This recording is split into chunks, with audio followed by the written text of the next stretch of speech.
This episode is brought to you by Iams Pet Food. When you choose Iams dry dog or cat food, you can see a difference in your pet with your own eyes. Healthy energy in 5 days, healthy digestion in 10 days, and healthy skin and coat in just 25 days. Satisfaction for you and them.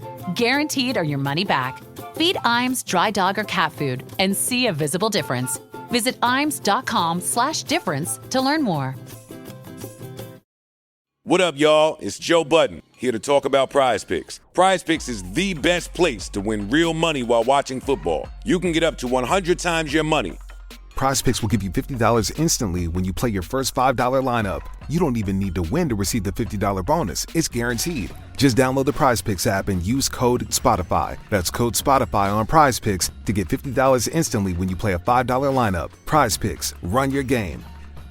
Must be present in certain states. Visit prizepicks.com for restrictions and details.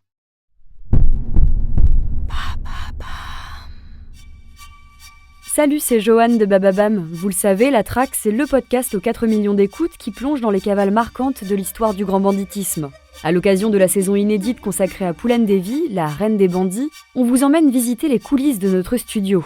Dans cet épisode bonus, rencontrez l'équipe derrière le podcast. Aujourd'hui, je suis avec Aurélien Gouasse, un des 2 comédiens qui prête sa voix à La Traque. Vous l'entendez à chaque fois que vous lancez un épisode, c'est lui qui incarne le point de vue de la police et qui vous permet de rentrer dans les bureaux où se mènent des enquêtes historiques. On pourra le retrouver dans la Comédie 31 au Théâtre 12 à Paris, du 9 au 13 octobre 2024. Bonjour Aurélien. Bonjour.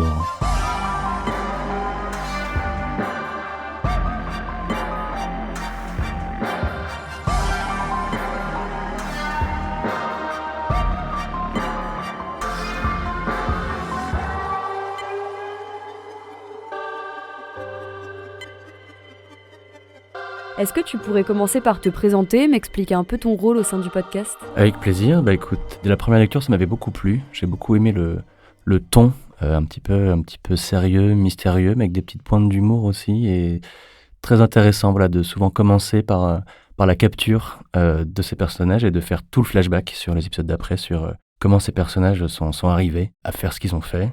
Et voilà, j'aime bien ce côté un peu où on décortique ce parcours. Alors, est-ce que ça aide à comprendre ? J'espère. Est-ce que ça aide à pardonner ? Je suis pas sûr, parce qu'ils font quand même des choses un peu extrêmes parfois, mais c'est hyper intéressant, tout ce côté fascination qu'on a pour ces personnages-là, et à quel point ils sont humains, à quel point ils sont monstrueux. Je trouve ça hyper intéressant d'un point de vue sociologique, anthropologique presque. Dans cette saison en particulier, Poulaine Davy, elle a une histoire assez incroyable. Elle a vécu une enfance dans la plus grande pauvreté, est devenue la reine des bandits et même députée.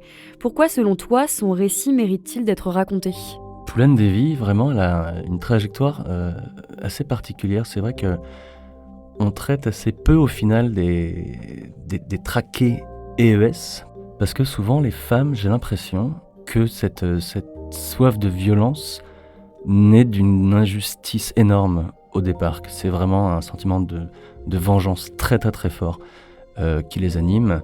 On a pu voir ça avec Aileen Wuornos, celle dont on a fait le film Monster, qui est vraiment super. Et voilà, qui a vraiment une histoire de vengeance comme ça. Et Poulaine Davy, elle est un peu dans cette veine-là. C'est une fille qui a été vendue à 11 ans, à un homme de 33 ans, qui l'a violée, frappée.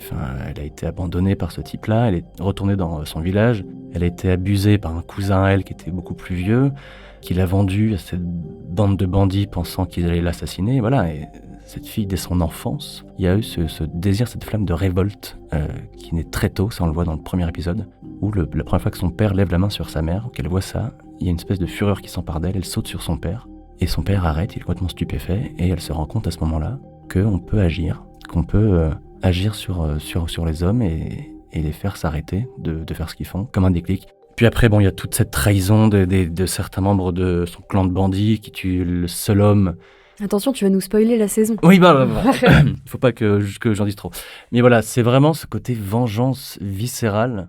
C'est une histoire extrêmement forte, moi, qui m'a vraiment plu, et j'ai beaucoup aimé tourner cet épisode. Toi, dans le podcast, tu incarnes le point de vue de la justice, mais pas que. Est-ce que tu pourrais m'en dire plus ? C'est toujours intéressant de voir à quel point les enquêteurs ont du retard par rapport à ceux qui traquent, mais parce que c'est compliqué. Et puis souvent, il y a beaucoup d'épisodes qui se passent pendant le XXe siècle. Voilà, donc l'époque pré-internet qui ne facilitait pas du tout les recherches. Les bandits profiter de ça. C'est vrai, on voit souvent aux États-Unis, d'un État à l'autre, il n'y avait pas de coordination entre...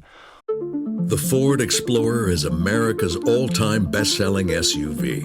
But we couldn't leave it at that, because you still have unmarked paths to pursue.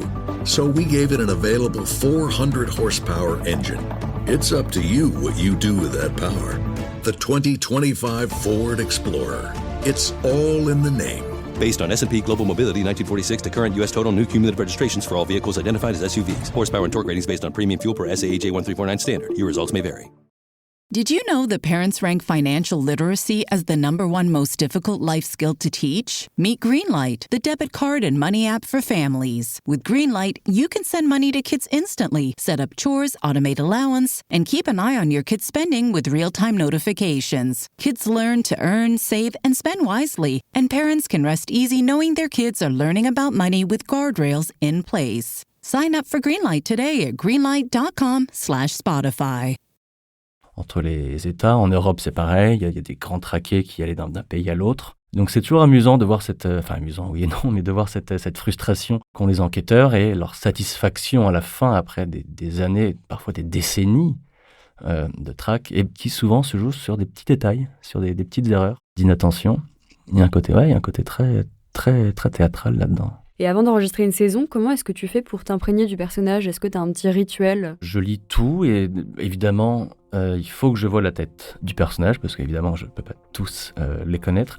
Les têtes des criminels, si on peut sur certaines photos, les têtes des grands enquêteurs aussi de l'époque. Et voilà, on situe, on voit un peu leurs costumes, on situe un peu l'époque, on a cette petite vision qui du coup amène du concret. Par rapport à la spontanéité, c'est hyper important. Oui, c'est surtout visuel, en fait. C'est marrant parce que Anne disait la même chose, comme quoi même dans le son, en fait, il y a besoin d'avoir un apport visuel. Parce que raconter des histoires, c'est raconter des images, et que ce soit en podcast ou sur une scène de théâtre ou au cinéma, c'est que quand on dit quelque chose, si on a les images, nous, les spectateurs, les auditeurs vont les avoir aussi, en fait. C'est vraiment un peu une base de jeu, et c'est vrai que ce côté visuel, ça devient concret, ça devient instinctif, ça devient un petit peu de vérité qui se met là-dedans. Et est-ce qu'il y a une scène ou un moment particulier dans cette saison qui t'a vraiment marqué ou que tu as trouvé particulièrement difficile à interpréter ? Enfin, c'est vrai qu'elle a une histoire assez violente, Poulane Devi. Alors je sais pas si ça spoil ou pas, mais quand son amoureux de bandit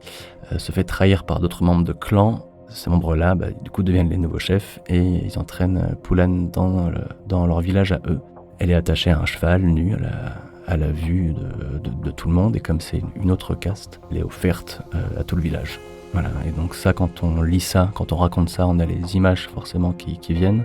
Et imaginer une telle violence, c'est des images auxquelles on repense un peu plus tard quand même. C'est pas un truc dont on se débarrasse facilement. Et pour terminer, mis à part cette saison, est-ce qu'il y en a une en particulier que tu as préféré interpréter et que tu voudrais recommander à nos auditeurs ? Écoutez, c'est pas pour faire du teasing, mais là on a enregistré celle sur Frank Abagnale, qui est le héros du film Arrête-moi si tu peux. Et quand j'ai lu ça, je me suis dit, mais attendez, c'est pas possible. Parce qu'en fait, dans le film, on pense que tout ça est vrai, mais tout n'est pas aussi simple que ça. Donc c'est assez passionnant de découvrir un peu l'autre côté. Merci Aurélien, merci à vous de nous avoir écoutés. Vous pouvez dès maintenant retrouver la saison sur Poulane Devi sur toutes les plateformes d'écoute. À bientôt.